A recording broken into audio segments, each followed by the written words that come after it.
I like a bed that's really firm. I need something a little softer than that. Rest easy. With the Sleep Number 360 smart bed, you can both adjust your comfort with your Sleep Number setting. Can it really help me fall asleep faster? Yes, by gently warming your feet. Okay, but can it help keep us asleep? It senses your movements and automatically adjusts to keep you effortlessly comfortable. Sleep Number, proven quality sleep is life-changing sleep. And now, during the Ultimate Sleep Number event, save 50% on the Sleep Number 360 limited edition smart bed, plus special financing on all smart beds, only for a limited time. Special financing subject to credit approval. Minimum monthly payments required. See store for details. Hi everyone, Lydia here. You may know me as Melanie in Magnus Archives or from Rusty Quill Gaming. I'm here to tell you about this episode's sponsor, the Stormlight Archive, Volume 4, Rhythm of War, by internationally best-selling author, detailed world builder, and writer of some of the most fine-tuned systems of magic you will ever read, Brandon Sanderson. This series is perfect for fans of tabletop RPGs. You'll love the aforementioned magic system and encounter some of the coolest places you'll ever read about. Ratcheting up the tensions, big and small, that Sanderson began in the Stormlight Archives Book 1, The Way of Kings, now is the perfect time to pick a side, join the fight, and dive into this New York Times best-selling series. Buy Brandon Sanderson's Rhythm of War, the latest in the New York Times best-selling Stormlight saga. Just search for Rhythm of War wherever books are sold, or visit the link in this episode's description for more information.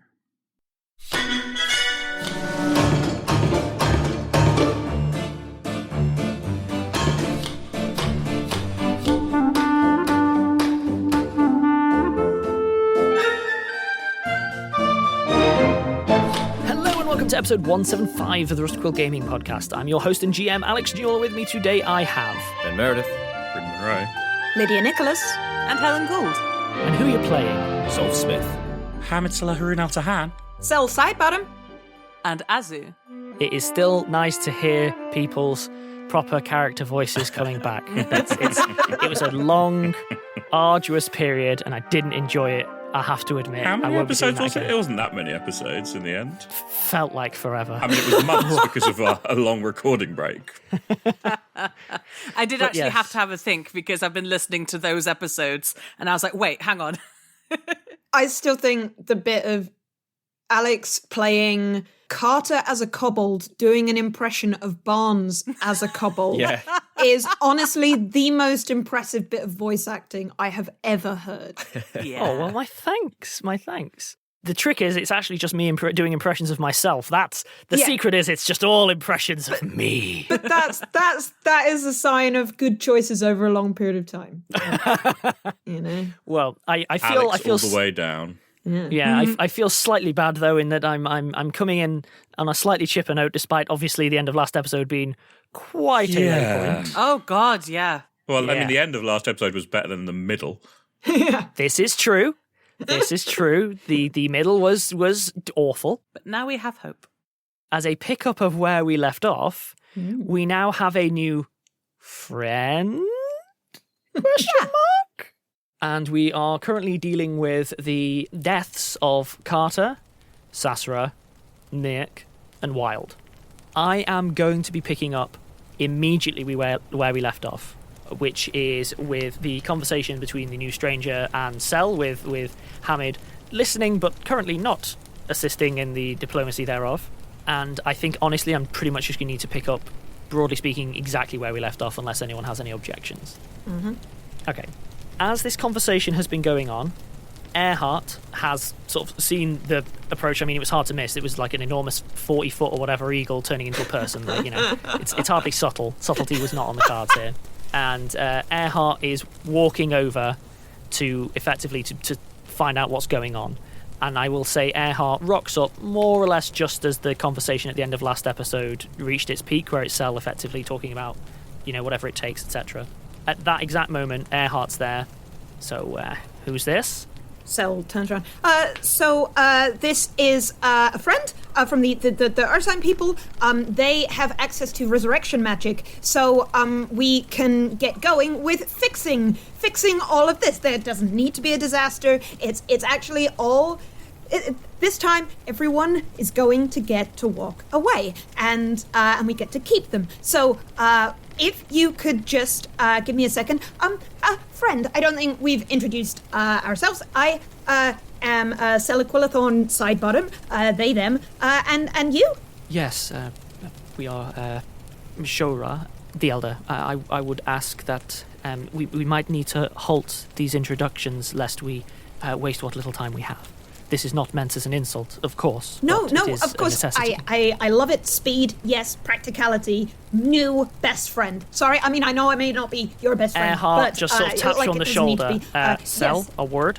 Yes. Listen, I understand that sometimes time can be a factor here. Hamid, if you would.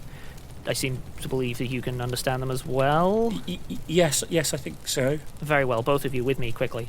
Okay. What? Why? I have learned to be suspicious when someone turns up and offers you everything that you need exactly when you need it. Do we have a reason to be wary? Yes or no? No. I've heard about these people. There were like some trading links. Obviously not that tight because we were on the other side of the world, but across the Arctic you can do occasional trade. Like I've only heard good things. This is clearly news to Earhart. I've heard good things about the people that live here.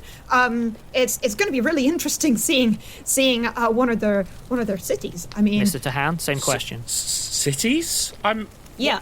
I have no idea what's going on. How are there people here?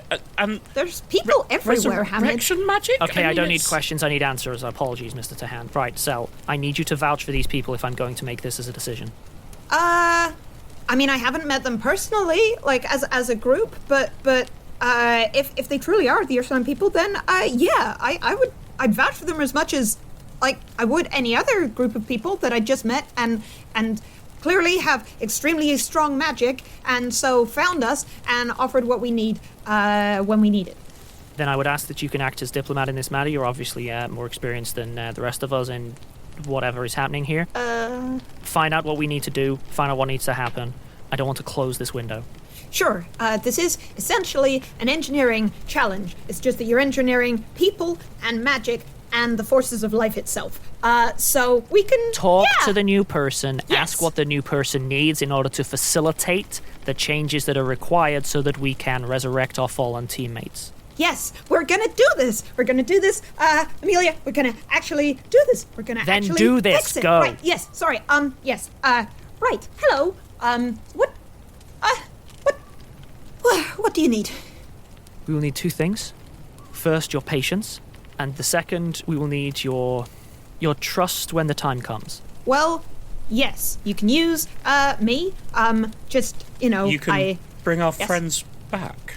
If they wish to return, yes. So looks at Hamid like with complete bafflement. Like, yes, that is what resurrection Hamid looks completely stunned. Means. Like he Hamid. is, he is very close to blue screening. He's just like.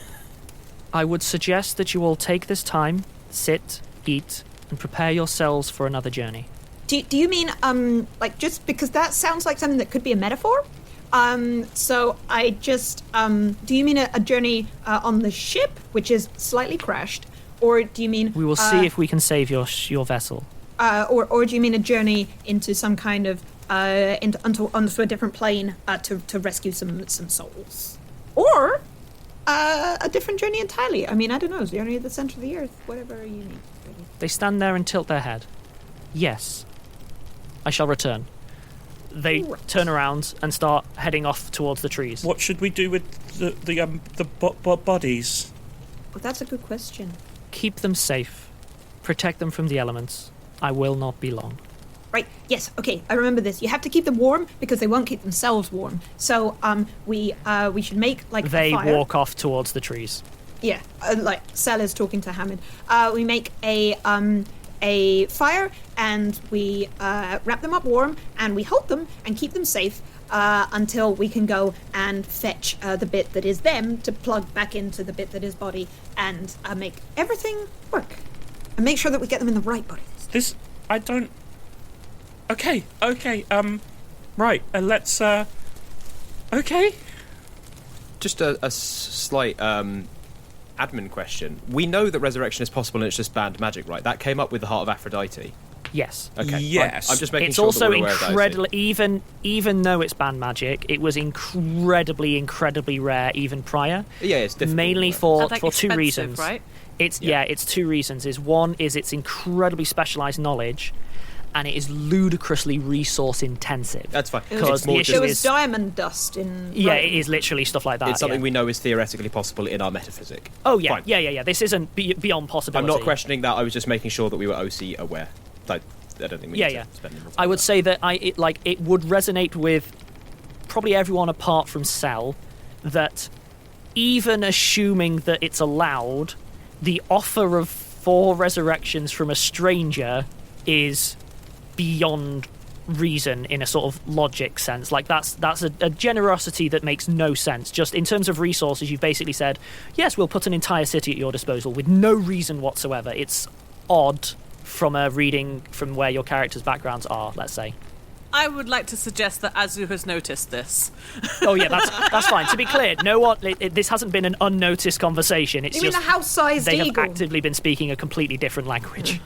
Yeah. Azu's going to clank over to Hamid and Cell then. And she's going to say, so who is our eagle person? I've already forgotten their name. Shora? Sora. Sora.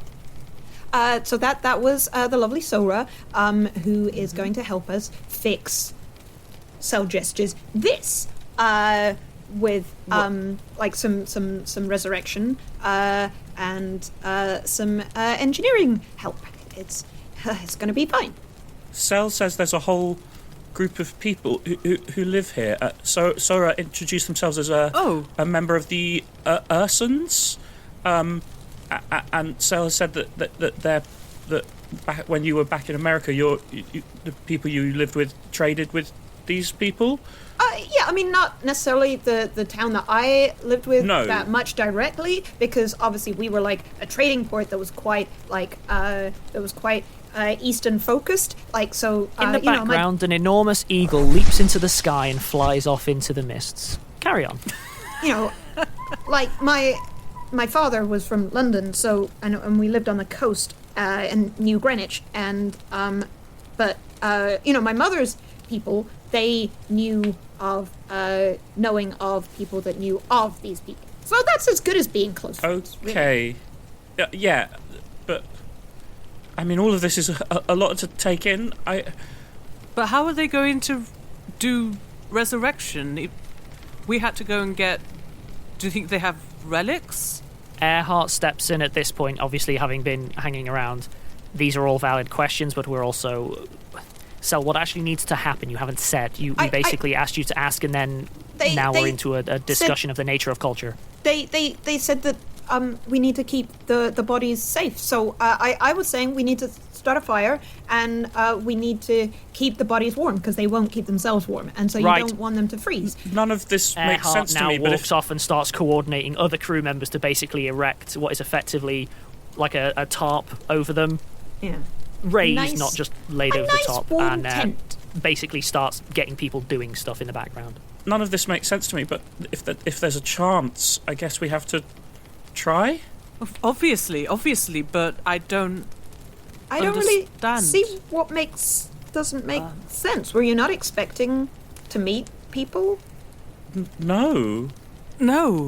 I didn't think anyone lived here, and that's why it's been so frightening. Right, what's going on? I think everyone's set up with shelter, so... I'm going to go and talk to Scrat quickly. I'll be back soon. All right, bye then. You really... They're going to... You thought these places were empty? There's people everywhere. But the wild magic that's scary. There's a lot of scary things, but people live with them. Sorry, I know people that am live I on the interrupting ocean. something? Should I just go? No. No, hi, Zolf. Zolf. Help us. You do healing. You do healing as well.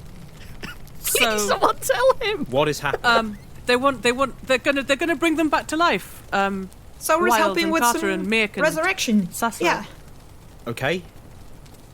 What are we... All right. Don't you think that's strange? I mean, the only thing that's surprising is that you're surprised of anything anymore. Well, you weren't there. Like, we had to try really hard to get... Weren't you lost in time for Sasha. a year and a half? Yes. That's also probably impossible, but hey, here you are. or were... Yes, fine. but I don't know anything about time travel. I know about healing. 4 of our friends are dead, and we don't know how to get them back. If they think they can get them back, great. Let's give it a go. The worst thing that happens is they stay dead. I agree. I mean, technically, that's not fine. the word. Great. Are you not? What? I've spent the last year and a half chasing giant robotic squids around that turned out to be the gestalt entity of a brain in a jar. So no, honestly. Oh. That's a good attitude to have, Mr. Smith. That just like opening up the mind. Just taking things as they come. I'm going to leap to Hamid, since Hamid was heading off to have a conversation with Skrark. Yeah. You can either RP this or just tell me what you're saying. So Skrark was still, last I saw, Skrark was still sort of securing the perimeter of the clearing we'd landed in. In a very not dealing with the situation kind of way. Skrark. Yes, what? Did you see the eagle? Yes, this is not okay. The eagle. We need to establish a proper. Skrark, what? Listen to me. What? Listen to me. What? Sora thinks there might be a way to bring them back. What do you mean, bring them back? There's magic that can return dead people to life, and Sora might know it, or might know someone who knows it. If that was the case, everyone would be doing it all the time. It's a trick or something. Look, if there's a chance, they seemed to think that the magic exists, but where I come from, it's forbidden, and we're not there. And the people who said it was forbidden, they also said no one lived here. I don't care what the rules are. What I mean is, is it actually a thing? I don't know, but there's a chance, and what needs to happen to make that happen? We need to look after the bodies, keep them warm, and just protect them from the elements for now, is what we were told. Okay. I just wanted to. Let's do that. Right. Skrark heads off and starts again mobilising kobolds and so on. Yeah. And in fairness, it seems to be dragging Barnes along, and Barnes seems to be happy to just get looped in on that one. And they're just coordinating in now with what Earhart's already been doing. Yeah, well, I was basically presuming that Earhart was coordinating the humanoid crew, and that Skrark would be coordinating the other kobolds. Essentially. They seem to be doing comparatively well, and just are getting on with stuff. Mostly, I think there is an element here of people enjoying. Well, I say enjoying having something to do is a good way of putting aside, effectively for pretty much everyone. It's not that people don't understand what's happening. It's just that doing something is better than doing nothing. And I'm going to say, unless anyone has something specific they want to chase up, all NPCs are just going about, okay, we need a temporary camp that's going to last a day or whatever, so we don't need to build a house, but we do need tents. We need supplies that we can eat now that are going to spoil, but not everything. It's just that kind of logistic chat. Once Hamid is certain that things are progressing and that he is more getting in the way than actually helping, he'll come back to the group. Zolf is helping with that, he's not standing around. Yeah. Fair enough. Azu, I think, is still quite shell-shocked. Yeah. So she's gonna be helping, but when reminded, someone's gonna be like, "Oh, can you go and hold this?" So she's gonna go and hold it, and then it's gonna be pegged into the ground, and then she's gonna keep holding it. And they're gonna be like, "Can you hold this one?" She's going, "Oh yeah," and hold that one. Oh, that resonates.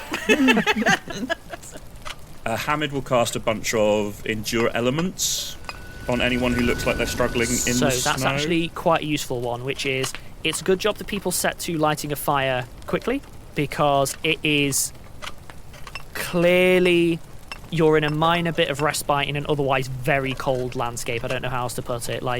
You're looking around at what are heavily snow-laden evergreens. You're in a clearing which is deep snow that managed to basically save a lot of people's lives, but nonetheless is still, thick snow. You're sort of cutching into bits where you can and so on. It is a unforgiving landscape that is very cold if you'd leave it too long. Are we then keeping warm inside the... It'd probably better to be inside the vessel then, to take over like a storage room? I am going to stick with what was originally established previously, which is that people were temporarily setting shop up outside. Yep. Maybe it's on an angle. Nobody wants to be there. Yeah. And I'm going to say that Earhart's logic is if we're going to have to move on, yep, everyone being inside the ship is only going to slow things down if the ship's on the cards as being rescued. Like, effectively, everyone's in a temporary camp holding pattern because there's no point doing anything that's going to last more than a few hours because no one has any idea how long this time frame is. Sure. Cool. Okay, so with that in mind then, unless anyone objects, I am going to leap time forward a couple of hours. Not much more than that. People have finished setting stuff up and are just starting to get antsy because everyone's just waiting with no real sign of anything happening. Hamid will have forced everyone to eat. Sure. I've meditated for an hour and changed all my spells. Yeah, that's fine. In fact, if anyone has anything similar to do like that, you will have had sufficient time to take a short rest or whatever you want to call it. I can cast Endure Elements on literally everyone that's still alive. I would say that you would want to. It is cold even with the fires. Cool. Unless people are actively telling you not to, it is a cold landscape. Azu's going to try and pray to Aphrodite. Can you just explain to me the nature of the prayer, and that will explain the nature of the response? Azu is going to go and find a little quiet place, like probably at the edge of the clearing, and she's going to get her necklace out and hold it. She's going to reach out, and the question that she's asking is, am I a stupid and bad healer? Oh, no, you're not. Give me a perception check. Perceive whether you are stupid. 32, yes, you are. Oh, no. That's a 14. 14, okay, cool. Aphrodite is standing behind you, but you don't turn round. So I'm gonna say that you're sort of there, sort of head bowed in contemplation. Thankfully, it is a quiet, serene space. There is not really much going on there. Lydia's not far from the mark. You have the distinct feeling, and this has never happened to you before doing this, that there is a benign presence stood behind you. Azu turns around. There's no one there. Oh. Azu closes her eyes again. The benign presence clearly returns. You feel a hand gently reach and grab your hand and just give it a gentle squeeze. Aww. Okay. Azu is vaguely reassured. There is a voice in Azu's ear. This has never happened before. Oh. Healing and patience are often as one. That's very wise. Aphrodite sounds like a valley girl. Have you never seen Xena or Hercules' Legendary Journeys? That's not Aphrodite's voice, sorry. Or the Disney Hercules TV cartoon. Oh, yeah, sorry. And then everyone bursts into song and it's like, Azu! Actually, her theme tune is Aphrodite, Aphrodite, Aphrodite, the goddess of love. This is all true. Which plays every time she turns up. And also she's voiced by Phoebe from Friends. Oh, well, it's been revealed. It turns out this was just Hamid behind playing No. Right, no. So, yeah, there is that voice and a squeeze on the hand. Oh. And the hand is still there. Like, it doesn't squeeze and then disappear. It is still holding tight. Azu squeezes back. The pendant starts to grow very, very warm, and you can see the light it is emitting through your eyelids. To be clear, this is all way more than you've ever really been used to as a thing. This is here's a nice little, feeling inside. Here is a full-blown manifestation of which, in terms of like what you were taught at school, it's a big deal. Yeah. It's a pretty big deal. There's one part of Azu that's going, well, Zolf said that weird things are fine now, so maybe we should be fine with this. And then there's another part of her that's freaking out, like, oh my god, it's Aphrodite! As Azu continues to have this internal debate, the hand finally lets go. Okay. And the benign presence just feels like it has left. However, there is a faint, lingering perfume upon the air that you can't place. Aww. It has a nostalgic memory to it. It's triggering when something triggers a memory, but you can't quite place it. You don't know whose perfume it was or what kind of flower or whatever it was, but it's lingering in a way that really is trying to make a memory happen, but just isn't. Okay. Oh. Azu feels better. Well then, okay. Why don't I take that as a break, and then I'll return to, like, what's actually happening in terms of everyone else.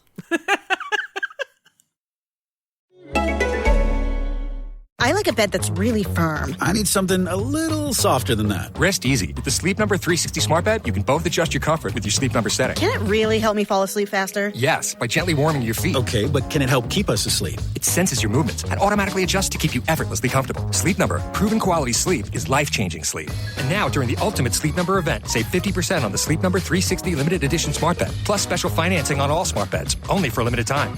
Special financing subject to credit approval. Minimum monthly payments required. See store for details. And welcome back. So, I am going to say that a couple of hours have passed. Well, I've just realised I have an hour of meditation. And then I prepare and cast Gentle Repose on all 4 corpses, because that preserves the corpse, and that's what we need to do. Yep, Nice. good Nice. call. Clever. Give me a... what would that be? You know, give me a perception check. 28. You can't quite place how or why. You get the distinct impression that your clerical magic is behaving slightly differently than normal. Oh, that'll not be in the a wild bad magic. way. Yeah, not in a bad way, not in a it's maximized or anything like that. It's just you're like, that has a different flavour to it. Okay, something's happening. I don't know what, but something. Cool. And just to say, this effect is present for oh god, what level are we? Level 9. 9 days. Yeah, you've if you can do it on all of them, you've basically removed any and all time pressures from this situation. Yeah. Yay. Also, because I was a bit concerned about the keep them warm, because it's like, but wait, that makes bodies decay. So, Yeah, we're not over the course of hours. but for the purposes of resurrection, I don't know. I don't know, yeah. Who knows? So, with good call on the Gentle Repose. Obviously, make sure you remove the spells from your spells cast, of course. just because it might be relevant. I keep track of my spells because that's my character. Good. In which case, then, I'm going to say again, a couple of hours have passed. We'll say 3 hours have passed. 1 hour for you to do your your meditation. Sorry. I don't know why I did that. That's actually in the Rusty Quill Gaming universe, when people send they sign off letters Remember with to like, take your remember your meds. All the clerics are like, Drink water, do your meds. Oh god, I forgot to prepare spells. Wait, is it Tuesday or Wednesday? Oh no, the packet. Yeah, so Before Gentle Repose gets cast on Wild, we will need to remove the cuffs. Sure. fair point. Yeah. Yeah, fair that's point. a fair point. I'll do that then. I mean, he's dead, so it's not like they're going to have any effect on him. I'll stick him in my bag. He doesn't suddenly Explode! fly into the sky or explode or anything. It's the same. It's the same. I mean, they were just casting spells on him to make him horrifically miserable, so, it's hard to do that to a corpse. So, what does happen, though, is that after 3 hours, everyone is aware of a rather large eagle returning to the edge of the clearing, dropping beneath the tree line, and then a very familiar figure steps out from the tree line towards everyone. Same as before, arms and palms out, and just slowly approaching, and then waits a respectable distance away. Cell goes over quickly. Yeah, so does Azu. Alex checks how long the spell that lets you communicate with them lasts. So, I prepared 3 uses of tongues, 1 use of tongues communal, and 5 uses of comprehend languages, as well as whatever Hamid can cast. Yeah, I've got a bunch more castings of comprehend languages. Cell Yes, also has comprehend languages. It's 10 minutes a level, so it will have expired for everybody if you Yeah. said it's a couple of hours. Oh God, no, it's fine. Turns out it's comprehend language. the stranger has a real good version of that. We're good. Basically permanently. Cool. So, right, yeah. to be clear then, can Sora just talk to us normally and fine? So what I am going to say is, how many did you have on your own? Well, I've got 5 comprehend languages, which are not the same as tongues. Like, comprehend But it's languages... enough for the understanding side. Yes, but it won't let you speak, so I guess You have to have it cast on both sides. And then tongues is literally, I speak all languages, so it's fine. And how many of tongues do you have?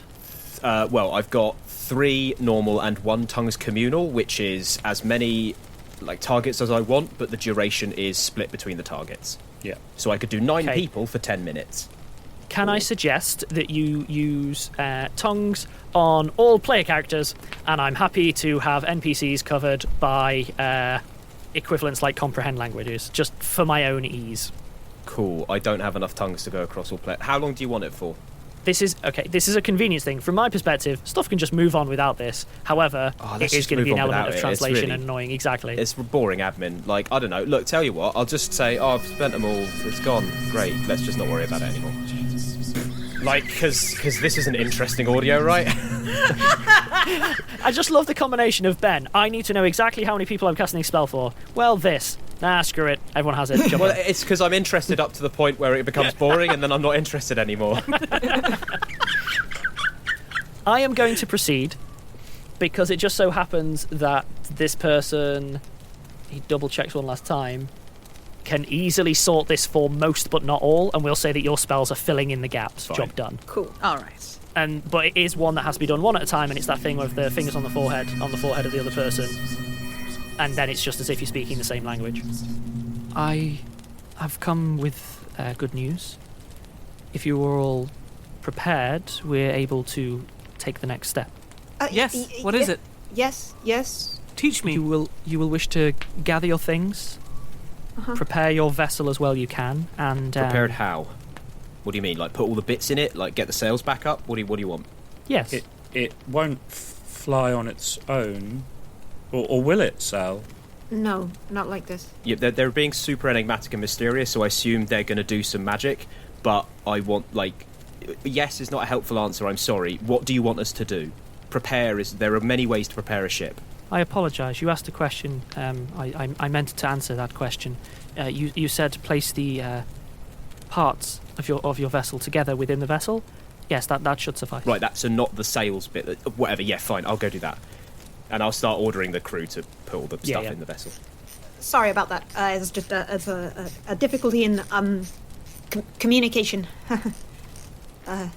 Is he a young soul? Yeah, I'd say relatively. Yes, for a dwarf. Yeah, young. I think he's an old soul cell.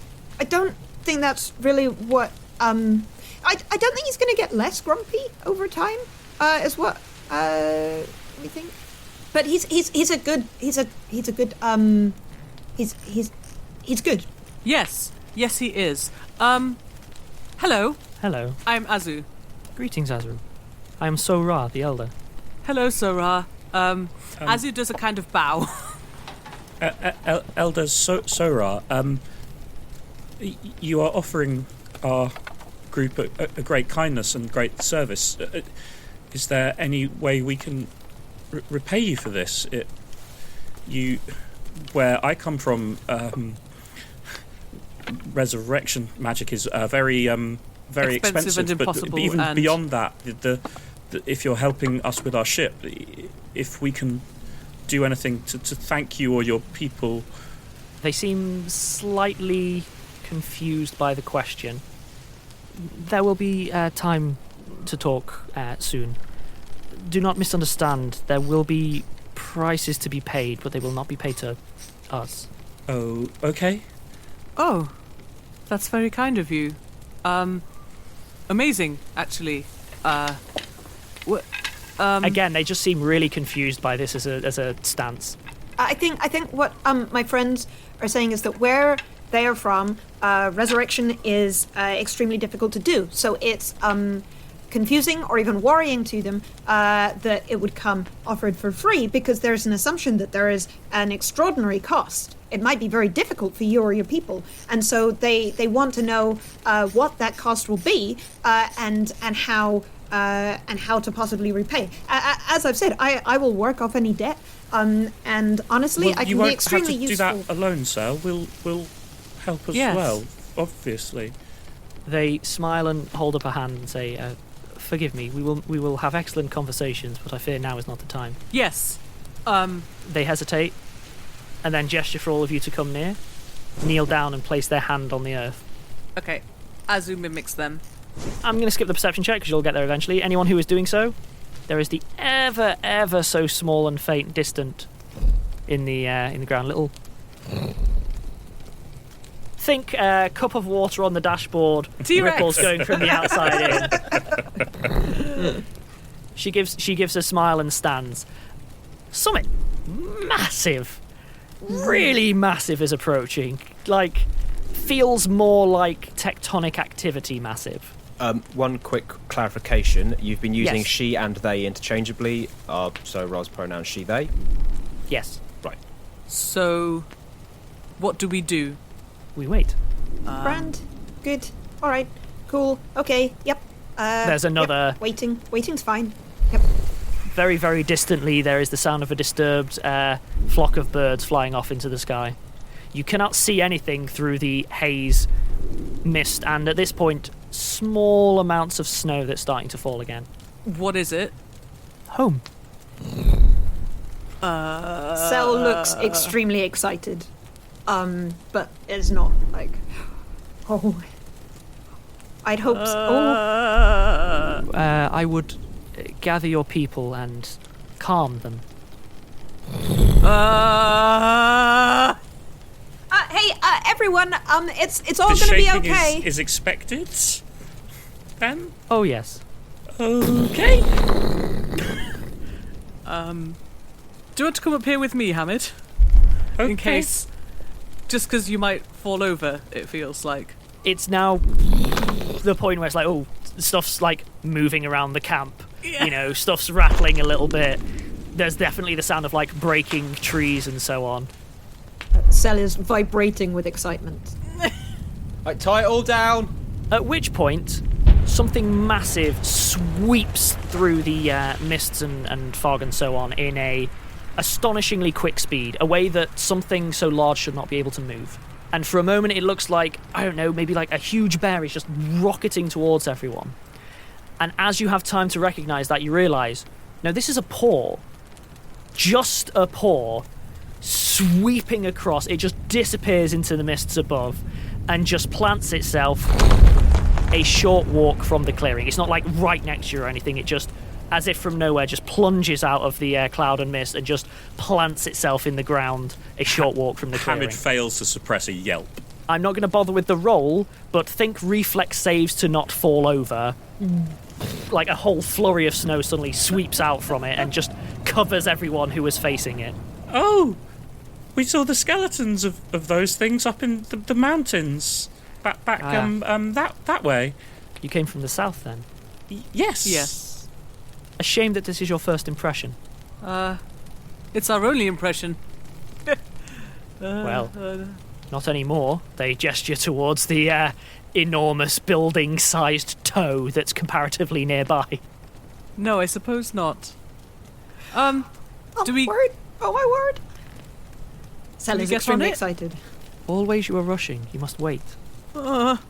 Unless anyone actively interrupts, Zora will just stand there, quite calm and patiently, for like minutes at a time if left. Yeah. After a while, like, Cell almost stops vibrating. Vibrating with excitement is actually very tiring. Like, if anyone's had the adrenaline, like, oh my gosh, and then it continues, you're like, okay, could the cool thing happen now? Creaking rope and timber starts coming from up above. Finally, a broad wooden platform lowers with a series of thick, very thick ropes suspending it, is literally just lowered straight out of the mist, landing within the clearing but a decent distance from everyone, and just gently thuds into the ground. Do we get up? If you are all able to step upon the platform, the vessel will be rescued in a slightly different way. Should we bring our friends, the Please. fallen ones? Okay. Yeah, let's grab everyone, I guess. Sora makes a point of being the first person to step on the platform, and it's very clear that there's a lot of like, look, it is a wooden platform. It is not eating me. It has not exploded. The exits are everywhere. Please do not use them. The exits are here. Yeah. Sel, are you familiar with these people? I'm not going to spoil it. I'm not going to spoil it. Wait until we get to the top. Oh my gosh. Travel on the back of giant bear-like creatures? Yeah, they might do something very like that. I can't believe I'm going to get to see this. Okay, calm, Sel. Calm. It's cool. I don't think they'll let me keep one as a pet. Okay. Sel goes over to the fire type area while Hamid mutters and gently picks up Sasra, probably. Sure. Yeah, I'll just start gathering everyone, make sure the whole Unless anyone says group otherwise, is I'm going to good. assume that all of the NPCs just migrate across to the platform. I'm staying with the ship. Make sure nothing goes wrong.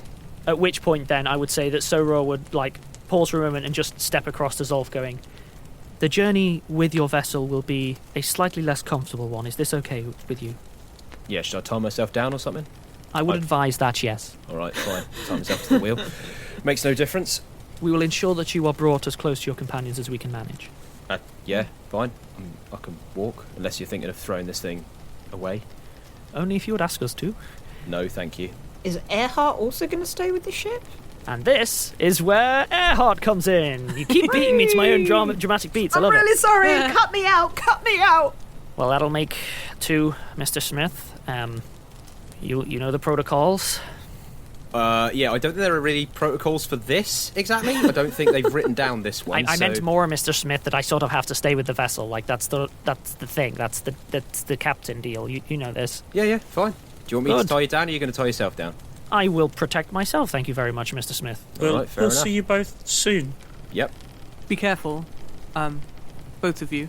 I'm not entirely sure how careful one can be in this Yeah, situation. I wasn't planning on being particularly risk-takey. Well, you know what I mean. Yes, no, I do. Thank you. Yes, sorry.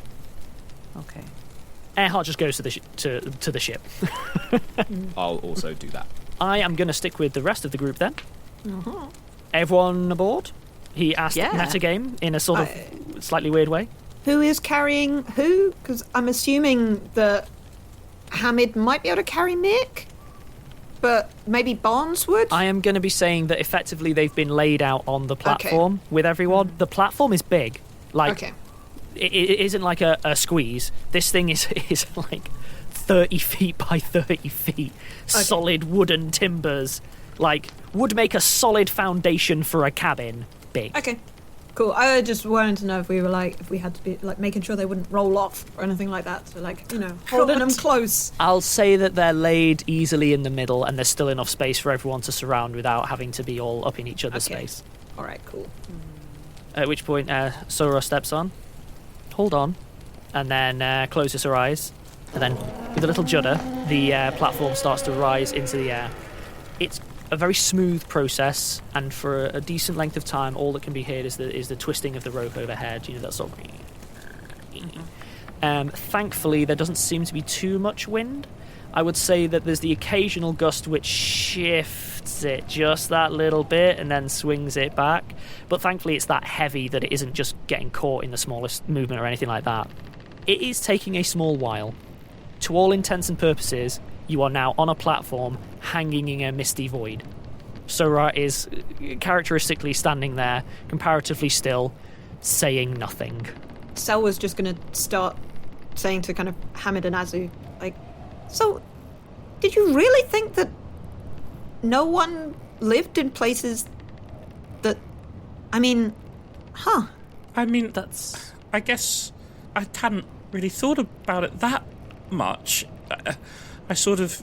Yeah, we were always taught that there were certain places in the world where no one lived, I guess. Because it was too dangerous, because of giant bears. Or that there were very scattered, tiny settlements, but no real,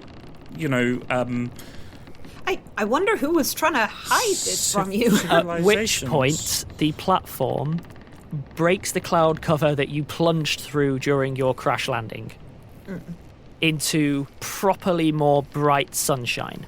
this is low cloud cover. You're not suddenly 4,000 feet in the air or anything. You're not going to struggle to breathe, but all I'm getting at is that you have broken the low level, sort of more like fog, if I'm honest. Like church steeple that you can see above fog kind of height. Yeah, like I'd say higher than that, but certainly there's a big broad spectrum between that and actual clouds. I mean, more like skyscraper height than you're well height. You're well on the way up a skyscraper, yeah. Okay. And you're breaking through the cloud cover, and the first thing that you see laid out before you is an astonishingly dense, to your eyes, city sat with low-laying fog.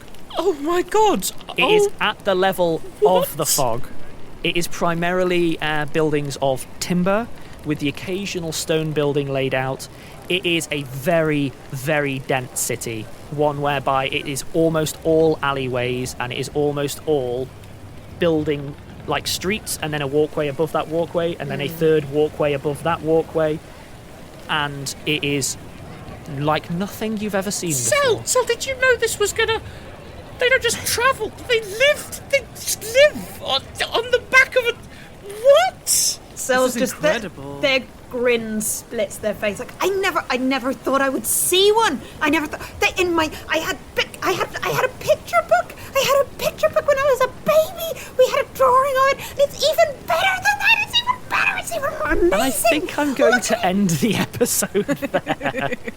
Yeah, it turns out that everyone just leaves and Zolf's just left forever. That's what we'll do. Job done. Fair enough. Cool. He's got another just character. seems easier that way, you know. We'll just pick up another character from the city. Well, I mean, I've got a character who could be on the city, so, you know. Oh, that's true. One of. I'm starting to lose track. when it No. comes to you, I mean, Zoya could literally be right here, right now. Yeah. It's not wrong. Yeah. The side quest characters could be here. Well, as we find a way to like psychically impart the knowledge of other player characters in the main party so that they can go looking for them, why don't we return to this next week and see where it leads? Okay. Bye. Ooh, Bye. Bye.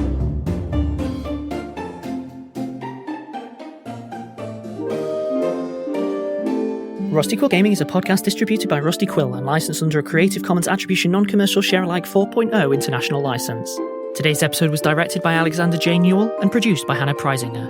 To subscribe, buy merchandise, or join our Patreon, visit rustyquill.com. Rate and review us online, tweet us at The Rusty Quill, visit us on Facebook, or email us via mail@rustyquill.com. Join our community on the Discord or via Reddit at r/rustyquill. Thanks for listening.